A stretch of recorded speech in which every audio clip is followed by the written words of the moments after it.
Serious, what is a seemingly harmless parenting mistake that will really fuck up a child later in life?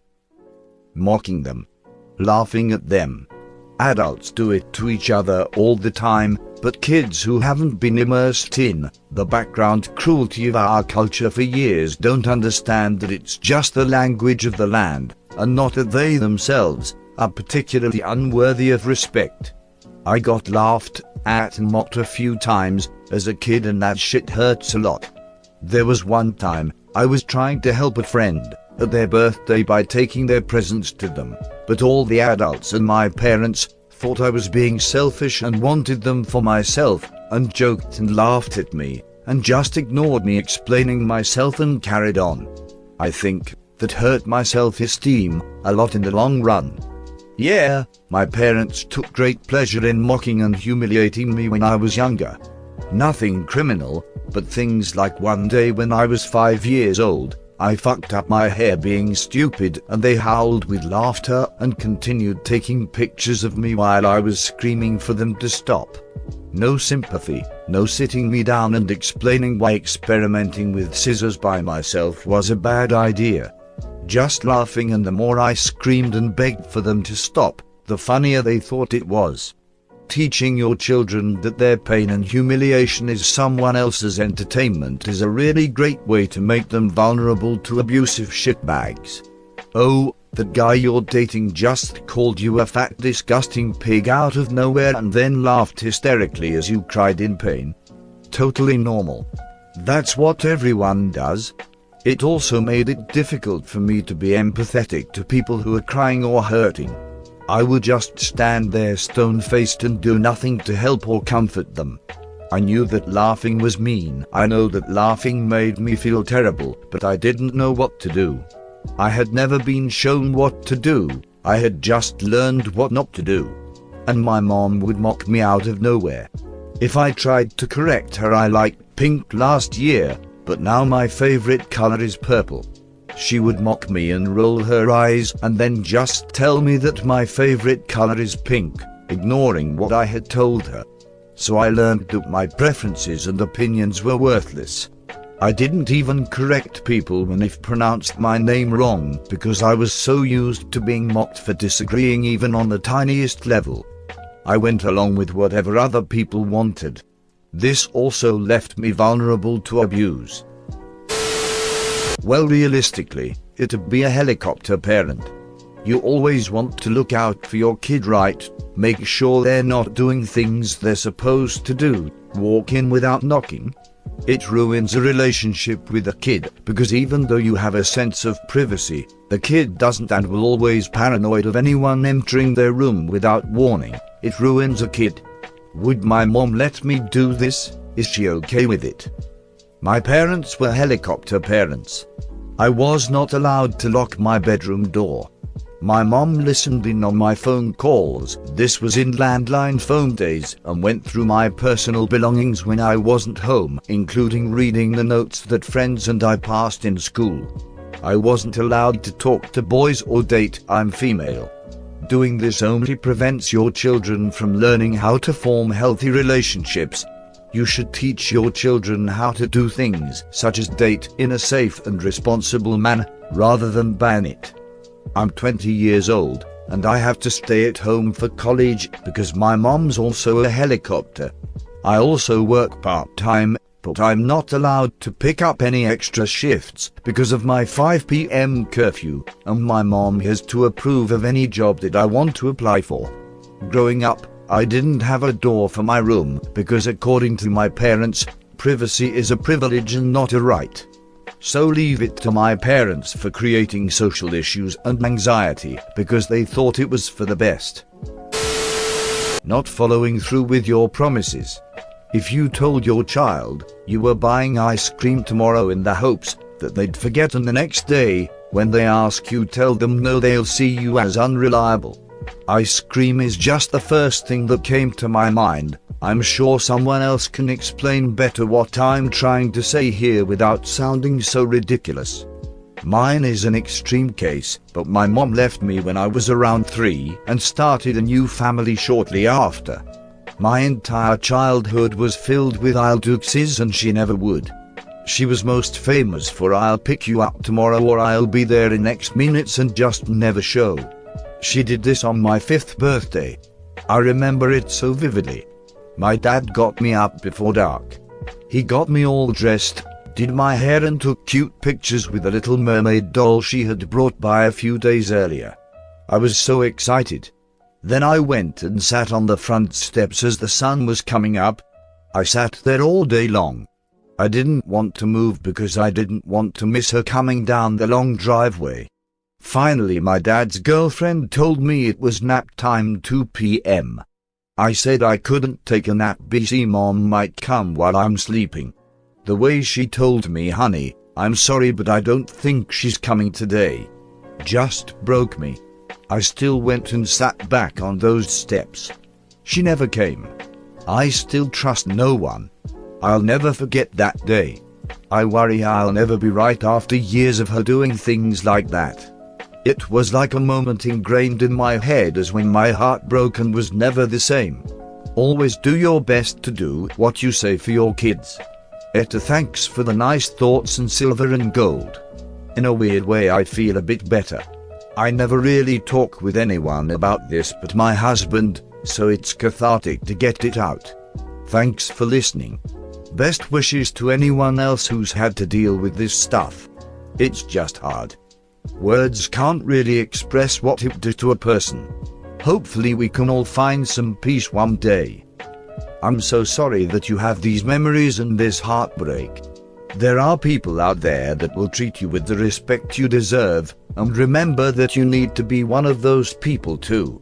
I taught my children at very young ages that outside of extreme circumstances, failing to keep a promise made is the same as telling a lie. Therefore, I won't make promises to them that I am not absolutely certain I can keep. They learned early in life that I take my promises very seriously and will go to great lengths to honor them. We have hit very hard times recently and I have had to delay delivery on some promises, which breaks my heart.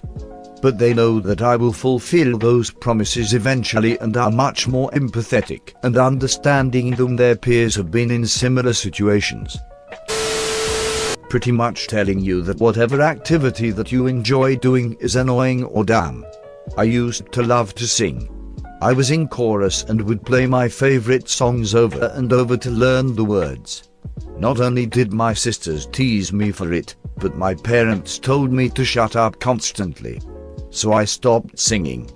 I must have been terrible, right? I sing when I'm alone, or jokingly with some friends.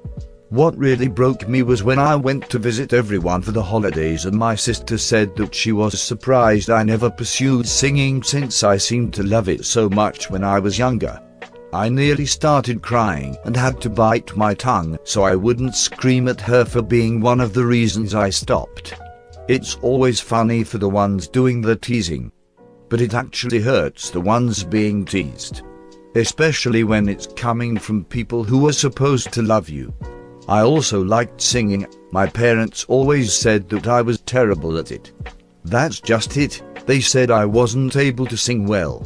In my adult life I met my now husband and their family is very musical. They all say that everyone sing when they learn it and practice. They have all been in singing groups and had lessons. I've heard them improve. It really makes me sad that my parents always had this attitude of you are just not good at X. They also did this for sports. We are just not athletic people, and our eating habits, we are small eaters, but we just are genetically predisposed to become fat. It took me so long to shake these thoughts and actively work on improving myself.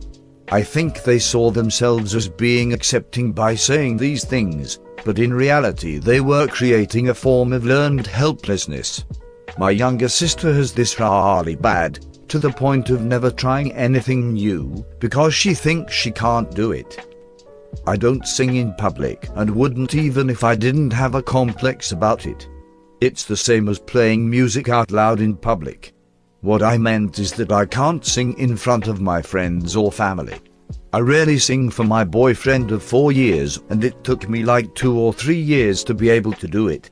and I still get so fucking nervous when I do it. But when people I know find out I sing and they want to hear me, it's hard for me to do it. I've gotten better about it, but it has taken me so many years. I would be listening to music 2 rooms over, not even singing or playing the music all that loudly, and my mom would scream at me, much louder than I was even being, to shut the fuck up. She ruined my biggest hobby for me. I am working on it, but it will take a long time. My mom was mad at me because of a 9/10 on a test. She hit me and yeah, it hurt a lot. I wrote her a letter, tell her about it, how sorry I was, and I have tried my best, that the one point was about the grammar that I did not know. She told the entire family at our meeting, including my grandparents, all of my aunts and uncles, and they made jokes about that. Now, even though I am a senior at high school, they still talk about that at every family meeting we have. And she keeps asking me why I lock myself up in the room and live my own life and don't even try to talk to her. She and the family also tease me for having a boyfriend. She keeps calling me, telling that she knows he does not love me, and I'm going to get dumped, and more stereotypes that she has in her mind. Literally 1 year ago, she and the family tried to bring me to the hospital for gender check because I keep watching soccer. Lol, yikes. Your family fucking sucks. I hope you move to the other side of the country for college and never look back. Not stopping when your child says stop. Whether it's teasing, or tickling, or resting. Kids who have parents that don't respect their boundaries always seem to end up being the biggest dicks and bullies because they've learned they don't have to respect other people's feelings. My dad would squeeze my knee to tickle me, but it would quickly turn painful and he wouldn't stop until I cried. I would beg him to stop, but he wouldn't until it got to that point that's not tickling. Treating your young child as a friend you're venting to. It's extremely traumatic to be your parent's diary. There's a thing called covert incest, grossest name ever. Covert incest, also known as emotional incest, is a type of abuse in which a parent looks to their child for the emotional support that would be normally provided by another adult. Hey, can you please give an example of this? Is it like sharing serious family problems with a young child, or is it something else? Starting from the age of 7, my mom would sit me down and complain to me about her life for hours. She'd talk about my boss dad, strippers, the fights with her sister, blowjobs, etc. She never explained things to me, like what sex was. She made it my job to validate her. She was also really abusive and emotionally neglectful, so being her therapist was the most attention and validation I ever got. I'm a really good listener now. This was my life and I didn't realize this was a bigger issue. Thanks for sharing your story. For me, my mom started when I was a kid, and it was first her ranting about my father. Thing is, I had to live with him every other weekend and I knew how bad he was. But the most memorable time of my mother doing this was when I was just going into hip school. She married her now ex-husband, had a kid with him, fell down the stairs and broke her back.